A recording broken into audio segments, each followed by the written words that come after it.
Hi friends, welcome to dolphin multi speciality dental clinic Visakhapatnam. చిన్నపిల్లలకు పళ్ళు పుచ్చిపోవడానికి కారణాలే. చిన్నపిల్లలకు పళ్ళు పుచ్చిపోవడానికి కారణం చాక్లెట్లు, స్వీట్లు ఎక్కువగా తినడమే.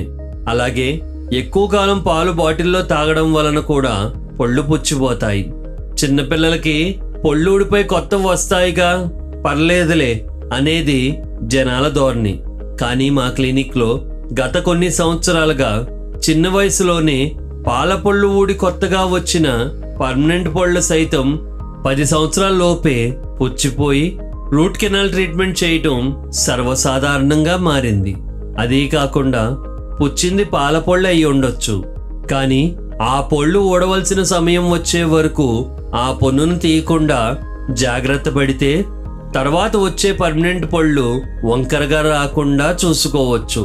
మరి అన్ని సంవత్సరాలు పుచ్చిపోయిన పాల పళ్ళలో నుండి ఇన్ఫెక్షన్ రాకుండా ఉండటానికి ఎన్ని ప్రయాసలు పడాలో, అంత చిన్న వయసులో వారిని ఎంత ఇబ్బంది పెట్టాలో ఆలోచించండి. Thank you.